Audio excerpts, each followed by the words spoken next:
நம்ம Ashwin sweets and snacks export பண்றதுக்கு 7373041434 மற்றும் www.ashwinsweets.com கான்டாக்ட் பண்ணுங்க.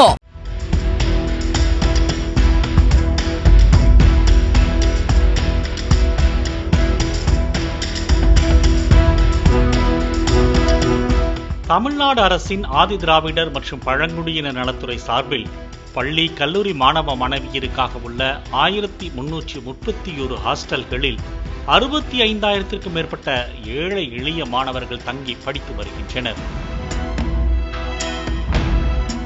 பள்ளி மாணவ மாணவியருக்கு மாதம் 1,400 ரூபாய், கல்லூரி மாணவ மாணவியருக்கு 1,500 ரூபாய் என உணவுக்காக வழங்கப்பட்டு வருகிறது.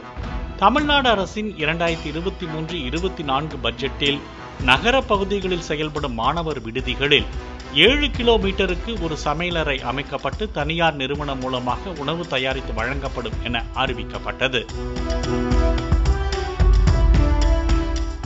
இதனைத் தொடர்ந்து சென்னையில் உள்ள 21 மாணவர் விடுதிகளில் ஒருங்கிணைந்த சமையலறை திட்டம் ஜனவரி முதல் செயல்பாட்டில் உள்ளது. இந்த நிலையில் சென்னை சைதாப்பேட்டை, வேப்பேரி பகுதிகளில் உணவு தயாரிக்கப்பட்டு வேனில் விடுதிகளுக்கு கொண்டு செல்லப்பட்டு மாணவ மாணவியர்களுக்கு வழங்கப்படுகிறது. இந்த நிலையில்தான் உணவில் சுவையும் இல்லை, தரமும் இல்லை என மாணவர்கள் மத்தியில் குற்றச்சாட்டு எழுந்துள்ளது. மேலும் திருச்சி, மதுரை, கோவை உள்ளிட்ட மாவட்டங்களில் இத்திட்டத்தை செயல்படுத்த அரசு அறிவிப்பு வெளியிட்டிருக்கும் நிலையில் அமைச்சர்கள், அதிகாரிகள் ஆய்வுக்கு வரும்போது மட்டுமே தடபுடலாக உணவுகள் வழங்கப்பட்டு வருகின்றன. மற்ற நாட்களில் தரமான உணவுகள் வழங்கப்படுவதில்லை என குற்றம் சாட்டும் மாணவர்கள், கைதிகளுக்கு ஒரு நாள் உணவுப்படியாக அரசு 135 ரூபாய் வழங்குகிறது, மோப்ப நாய்களுக்கு 200 ரூபாய் வழங்கப்படுகிறது.